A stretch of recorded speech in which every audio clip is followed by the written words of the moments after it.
So finally मुझे solution मिल चुका है। एचसीएल टेक की सबसे बड़ी दिक्कत, करियर पोर्टल की सबसे बड़ी दिक्कत कि आप एप्लीकेशन फॉर्म सबमिट करते हो बट एप्लीकेशन फॉर्म अपडेट करने का कोई ऑप्शन नहीं है। मैं इस वीडियो में चार चार या पांच ऐसी वेज बताऊंगा कि जो आप फॉलो कर सकते हैं।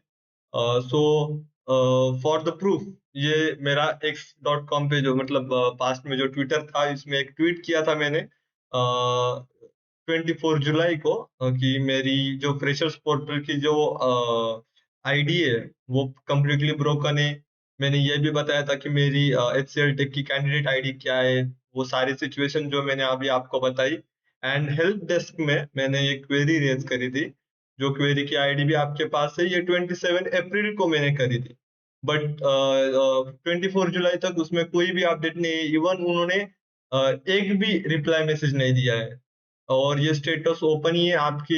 मैंने बहुत से केस देखे जिसमें एक एक दो दो मंथ वेट कर रहे हैं कैंडिडेट्स, बट कोई रिस्पॉन्स नहीं है। सो ये सबसे पहले आप कर सकते हैं, जाके क्वेरीज रेज कीजिए डायरेक्टली। में जो मेरे लिए जो मेथड वर्क कर रही है वो मत यूज कीजिए, पहले क्वेरी रेज कीजिए। आपकी इसमें क्या पता आपको ज्यादा झंझट ना करनी पड़े और डायरेक्टली सॉल्व हो जाए। सो ये कीजिए। उसके बाद सेकंड चीज है कि बहुत से एचआरस को कांटेक्ट लिंक्डइन पे एक साथ मैसेज सेंड कीजिए। और जैसे कि फॉर एग्जांपल एक एचआर एचसीएल टेक से, उनको मैंने ये लिंक्डइन में मैसेज किया था। उसके बाद ये सेकंड एचआर जिनको मैंने एक डिटेल में मैसेज किया था, बट ये भी मतलब क्या ही रिप्लाई करेंगे, मतलब एक्स्ट्रा वर्क किसी को चाहिए होता है, डेफिनेटली कोई नहीं चाहिए होता है।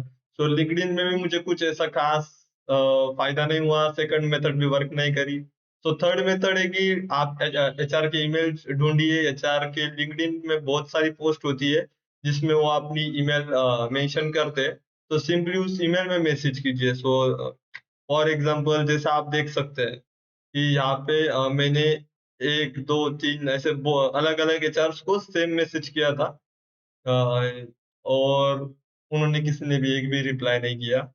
सो फिर मैंने एचसीएल टेक के करियर पोर्टल की वेबसाइट देखी, उसमें से अलग अलग उनकी वेबसाइट देखी, उसमें से अलग अलग पेज एक के बाद दूसरा पेज ओपन करने के बाद मुझे मिला है फाइनल सॉल्यूशन, जो कि हमारी फोर्थ मेथड है। और उसका नाम है कि प्राइवेसी पोर्टल पे आपकी क्वेरीज रेज कीजिए। एचसीआईटी की ये वेबसाइट है, जहाँ पे इन्होंने लिखा है कि you submit your request on the data subject request portal. तो ये ईमेल है और ये एक पोर्टल है, और इस पोर्टल की लिंक मैं अपने डिस्क्रिप्शन में भी दे दूंगा। तो जब भी ये पोर्टल आप ओपन करोगे तो यहाँ पे ऐसा कुछ दिखाई देगा। तो यहाँ पे I am, you can mention your candidate, क्योंकि एक्चुअली आप जॉब को अप्लाई कर रहे हो तो कैंडिडेट ही हो गए। तो कैंडिडेट कीजिए। उसके बाद रिक्वेस्ट टाइप में एक तो आप अपडेट डेटा लिख सकते हो, क्योंकि मेरा जो डेटा था वो मुझे अपडेट करना था। सो अपडेट डेटा लिख सकते हो आप।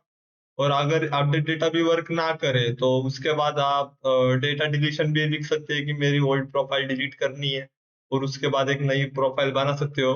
बट मेरे लिए अपडेट डेटा एक सही चीज थी, क्योंकि मुझे बस एप्लीकेशन अपडेट करना था। तो यहाँ पे update data you can select it. उसके बाद आपका फर्स्ट नेम लास्ट नेम, यहाँ पे आप जो भी ईमेल आईडी से करियर पोर्टल पे रजिस्टर करे हो तो वो भी आप कर सकते हो। उसके बाद एपेक इंडिया लिख सकते हो। जो भी आपकी एप्लीकेशन आईडी है जो आपकी करियर पोर्टल पे रहती है, वो आप यहाँ पे पेस्ट कर सकते हो। उसके बाद यहाँ पे name of relevant recruitment specialist, यहाँ पे आप एनए भी लिख सकते हो या फिर करियर पोर्टल लिख दो, ऐसा भी कोई दिक्कत नहीं है। और फिर से email address and request detail में आप मेंशन कीजिए आपकी सिचुएशन। जैसे मैंने सिचुएशन बताई कि 2025 में मैंने आईडी बनाई थी। उसके बाद मैंने करियर पोर्टल पे रिक्वेस्ट रेज करी है, बट वहां पे भी मुझे कोई अपडेट नहीं मिला। और मुझे एप्लीकेशन फॉर्म डेटा अपडेट करना है, सो प्लीज मेरा डेटा अपडेट कीजिए। ऐसी चीजें मैंने लिखी थी। आपके हिसाब से आपकी सिचुएशन आप यहाँ पे लिख सकते हो। और उसके बाद कैप्चा में कैप्चा फिल करके यहाँ पे ये नहीं चाहिए होता है, मतलब ये जो केस या कोर्ट में किसको केस करनी है, ऐसा बहुत सारी चीजें होती है। तो उस टाइम आप ये कर सकते हो कि आप सिग्नेचर या कुछ डॉक्यूमेंट होता है वो अपडेट करना होता है। बट आपको ऐसा कुछ नहीं करना है, आपको बस आपकी डेटा अपडेट करना है। सो यहाँ पे करने के बाद जब आप सबमिट करोगे, सो मैंने सबमिट किया था ये क्वेरी। उसके बाद इन्होंने मुझे रीच किया।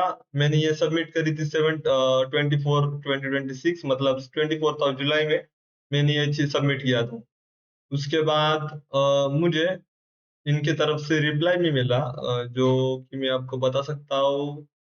Wait a second. जो कि मैंने, हाँ, सी, यहाँ पे मुझे उनकी तरफ से 28 जुलाई को, मतलब 4 दिन बाद मुझे यहाँ पे अब मेरा अपडेट मिला है। बट उन्होंने उसमें कहा था कि आपका जो बहुत पुराना एप्लीकेशन है, सो वो एप्लीकेशन वो डिलीट नहीं कर सकते क्योंकि ऑलरेडी डिलीटेड है। सो उन्होंने उसमें कहा कि ऑलरेडी डिलीटेड है, आप नया एप्लीकेशन भर सकते हो। But I don't know why मेरा पूरा अकाउंट ही डिलीट हो गया और मेरा मैं नया अकाउंट बना सका, जिसमें मैं फिर से एक 8 ऑफ अगस्त को मैंने एक अपना नहीं, 2 ऑफ अगस्त को मैंने एक नया एप्लीकेशन फॉर्म, आप देख सकते हो, मैंने सबमिट कर दिया, मतलब आज, द डे ऑफ रिकॉर्डिंग। तो इस तरीके से आपका सॉल्यूशन है। बस पोर्टल में जाइए, जो भी चीजें मेंशन करी है वो बताइए, वो भरे। अगर आपको फर्स्ट 3 मेथड वर्क नहीं करे तो ये फोर्थ मेथड ट्राई कीजिएगा। And here we are, application form easily भर सकते हो। And thank you for watching video till here. And अगर आपको कोई दिक्कत है तो आप कमेंट सेक्शन में बता सकते हो।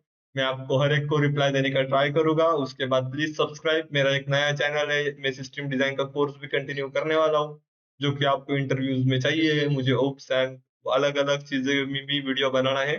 But let's take 10 likes as a target. बड़ा छोटा यूट्यूबर यूट्यूबर हूँ भाई मैं, बस 10 लाइक का टारगेट है। लाइक कीजिए, शेयर कीजिए। Thank you.